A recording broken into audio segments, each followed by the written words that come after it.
Okay. Becky? This question is for Warren and Ajit, and it comes from someone named Modi in Israel, who writes, "My family and I are long-term shareholders of Berkshire, and we plan to hold it forever.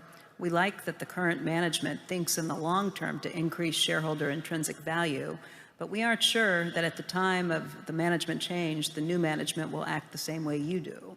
They might take risks in the insurance field where it's hard to find on the balance sheet, and that might take years to realize. We would like to know how we can assess the insurance risk today and in the future, or to know in time when you and Ajit are not here anymore." Well, I would say that the future for a long time is about as assured as you can have in the world. We don't have an answer for the nuclear problem or anything, but we have a culture that A, has worked, B, has the shares and the shareholders that will carry it a long way. And the first year, let's say I die tomorrow, the first year, everybody says, what's going to happen? Are they going to spend it all? They can do all these things. You've got the shares held in a place that it can't happen. You've got a board of directors that understands that our culture is 99.9% of running the business. They don't think that having meetings of the committees and bringing in outside experts or anything like that mean a thing. I mean, it's a process that the world has adopted, and they've done it for reasons we understand. But Berkshire is just plain different. We are a business that exists for people that trust us. And all we have to do to fulfill that trust is fairly simple things. We've got the people to do it. We've got unbelievable resources to do it. And it isn't that difficult as long as you've got the freedom, essentially, to do it. And the world will write stories a year after, so a year later, what has happened at Berkshire? The railroad will be run the same way. The big worry, of course, is that somebody comes in and figures they can make billions as a group, or people that sell the businesses and say it's better to be private, because, or it's better to be pure this or something like that. Well, we're a pure partnership, is what we're pure at, and we do have what we think is a special relationship with our owners, and I don't think the relationship changes and the ownership doesn't change that much. And the truth is, nobody can take us over for a long, long time. And by that point, we would hope that maybe the superiority of this culture might be somewhat better understood by the world, and we will be here. If we have the same culture, we'll be here 100 years from now, assuming we haven't had nuclear exchange or something. But Berkshire is built forever. There is no finish point. Nobody is waiting to retire or have their options vested or thinking about. We don't have anybody that's thinking about, should I take another job? It just doesn't. They're doing what they want to do in life, and it isn't because we're topping somebody else's offer, or that headhunters come around and say, we want this person or that person, and what will it take to get them? Well, they can't get them. I mean, now it's.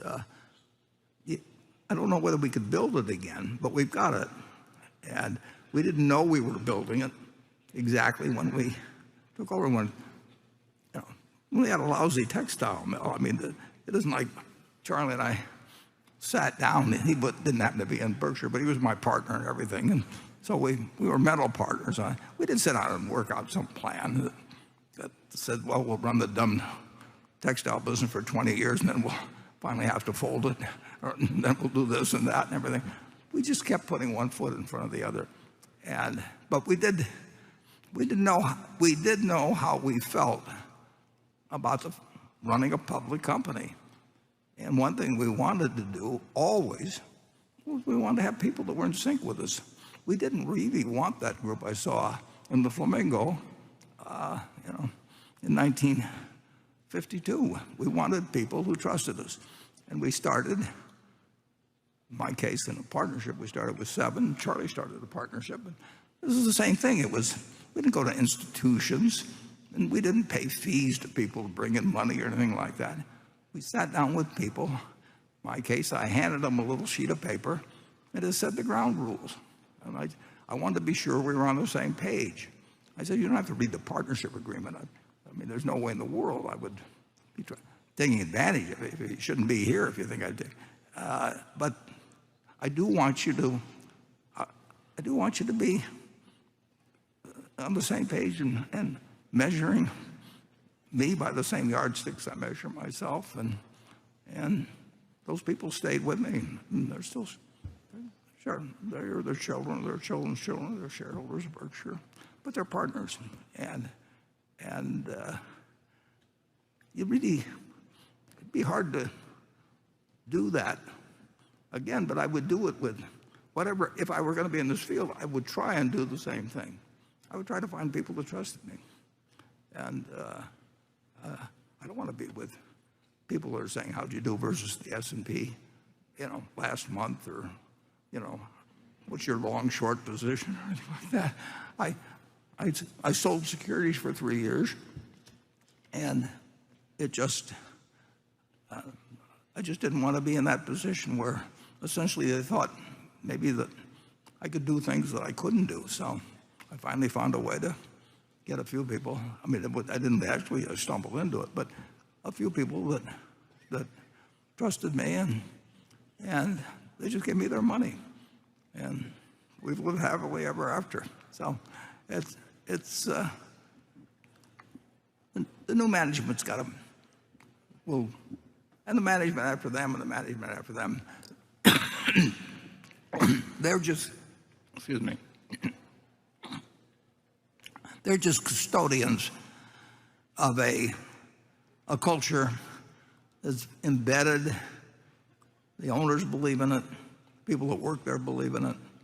And we're not saying other things can't do better or anything of the sort. We're just saying this is what we've got. And we have got the directors, we've got the share ownership and all of that, and the size that essentially can ward off any attempts to change the culture. And it's silly to talk about if our board members did this and did that, and and in the end, obviously we're always going to follow the law. We're a Delaware company, we follow Delaware law, but that doesn't mean that we have to do what every other Delaware corporation does and how they look at the Delaware statute. We'll follow the law, and then we'll run it as a group of people who trust us, and we appreciate that trust. Charlie? Well, I remember when you had a textile mill, God, and I tried to forget it. the textiles aren't really just congealed electricity the way modern technology works. And the TVA rates were 60% lower than the rates in New England. It was an absolutely hopeless hand, and you had the sense to fold it. Hello? 25 years later. Well, you didn't pour more money into it. No, that's right. And no, recognizing reality when it's really awful and taking appropriate action just involves often just the most elementary good sense. How in the hell can you run a textile mill in New England when your competitors are paying way lower power rates? I'll tell you another problem with it, too. I mean, the fellow that I put in to run it was a really good guy. I mean, he was 100% honest with me in every way. And he was a decent human being, and he knew textiles. And if he'd been a jerk, it would have been a lot easier. I would have probably thought differently about it. But we just stumbled along for a while, and then, we got lucky that Jack Ringwald decided to sell his insurance company, and we did this and that. But I even bought a second textile company in New Hampshire. I mean, I don't know how many, 7 or 8 years later. I mean, I'm going to talk some about dumb decisions. Maybe after lunch we'll do it a little. And it is incredible how many dumb decisions we made. Charlie and I bought that, and Sandy Gottesman, we bought that department store, and that was 1966. And we were working with our own money, and why in the world did we think? And Charlie flew to Baltimore, and I mean, we used to really work in those days. There again, we had wonderful people. Lewis Cohen couldn't have been a better guy, but everybody in that business had a different reference point. They wanted to expand their company. Well, who can blame them for that? And they were planning a couple of new stores, and each department, the shoe department, said, "Well, we'll do it better this time," and all that kind of thing. But the whole idea was crazy, and we got there for a little while, and we figured it out finally, and we reversed course. yeah. But why the hell did we do it in the first place? Well, because we were stupid. Yeah, okay, well, that's important to realize. We paid $6 a share for that stock, and if the department store has succeeded, it might be worth $30 a share now, and it failed. So, but we did other things, and we merged it into Berkshire, and we'll talk about that a little later.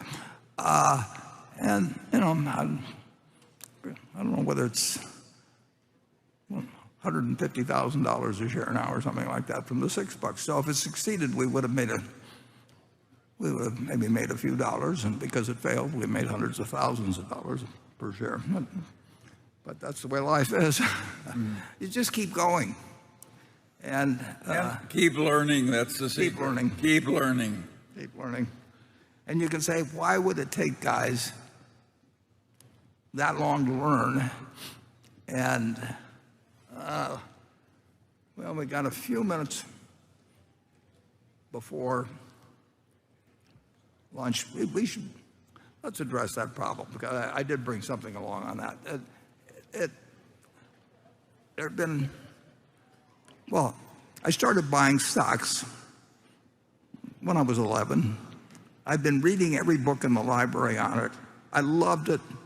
My dad, it was his business, and I'd get to go down to his office and I'd read the books down there, and I saved the money, and finally, by the time I was 11, I could buy a stock, and I could tell you at that time, I went to New York Stock Exchange when I was 9. My dad took us to New York, each kid to New York once, and he took me.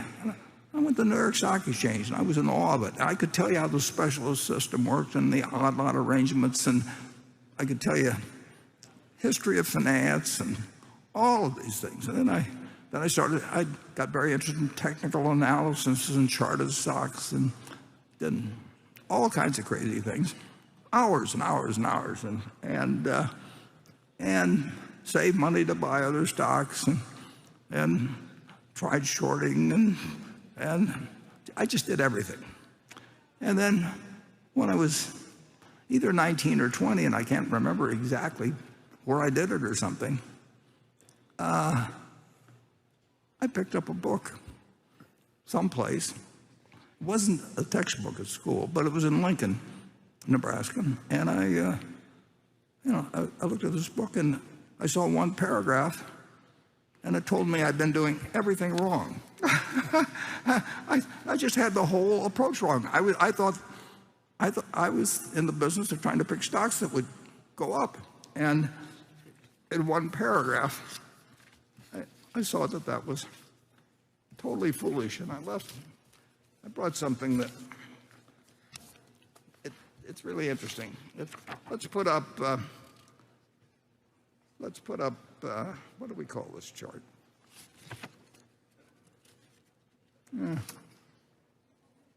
Don't think we. Oh, here we are. Yeah. Let's put up illusion, illusion one. Done. Yeah, there we have it. Now if you look at that, some people will see two faces, some people will see a base, and some people will look a long time and only see two faces. But the mind flips from one side to another, and that's there's some name for it that they call it ambiguous illusions or something of the sort. There's other things that talk about aha moments, or in the old comic strips with Popeye, Wimpy would have a little balloon over his head and the light bulb would go on. There's this point where all of a sudden you see something you haven't seen. Well, it took me, I had an illusion that I was looking at, we'll say in that one, two phases. Let's go to the one labeled 2. And if you're looking at it from one side, it looks like a rabbit, and if you look the other way, it looks like you're looking at a duck. And the mind is a very funny place, and I think people call it an apperceptive mass when you have all kinds of things going on in your mind, and they go on for years, and they sit there and get lost, and then all of a sudden you see something different than what you were seeing before. Now, it took me in stocks, which I was intensely interested in. I had a decent IQ, and I was reading and thinking, and and it was important to me to make some money on it. I had every motivation in the world. And then I read a paragraph, actually, in chapter 8, I think it was, of The Intelligent Investor. And it told me that I wasn't looking at the duck, I was looking, now it was the rabbit, whatever it may be. And whether you call it a light bulb, whether you call it, a moment of truth, whatever it may be. And that happened to me in Lincoln. I mean, it changed my life. If I hadn't read that book, I don't know how long I would have gone on looking for head and shoulders formations and 200-day moving averages and the odd-lot ratios and a zillion things. And I love that kind of stuff, except it was the wrong stuff I was looking at. And I've had that happen, and Charlie's had it happen, I'm sure. It happens a few times in your life, and all of a sudden you see something important that, why in the hell didn't I see this in the first place? Maybe it's a week ago, maybe it's a year ago, maybe it's 5 years ago, maybe it's learning how to get along with people. I mean, whether actually it's better to be, kind or not, or whether, I mean, they're just learning how to have, if you want the world to love you, what you have to do, or what, it's, you know it when you see it, but you didn't see it for 10 years before. And I don't know whether Charlie's got some thoughts on that or not, but that's happened in a few situations in business where I've looked at a company for a decade, and then there's something that it just all gets rearranged in your mind, and you can say, well, why didn't I see this 5 years ago? But usually, I've had it happen a few times, obviously, and everybody here has, and just in different areas of their lives.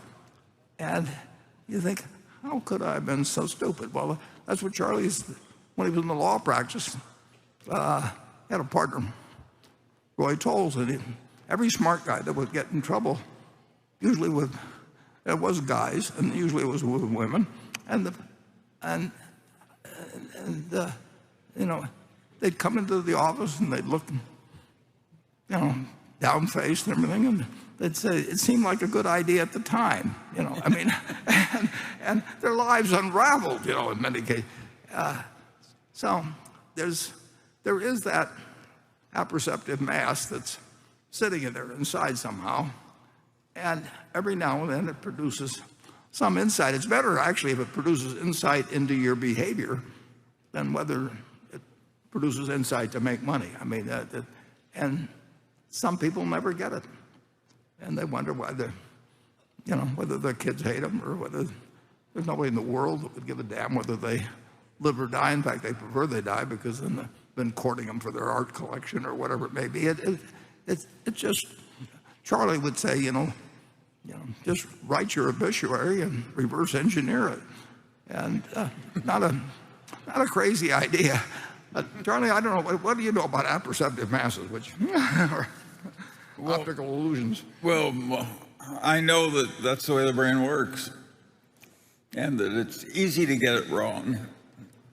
And part of the trick is to get so you correct your own mistakes.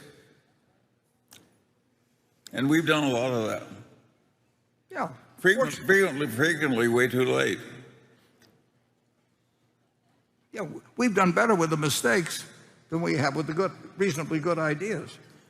Well, it's so easy to overdo a good idea. That's what's going on now. You have a lot of good ideas that are being grossly overdone.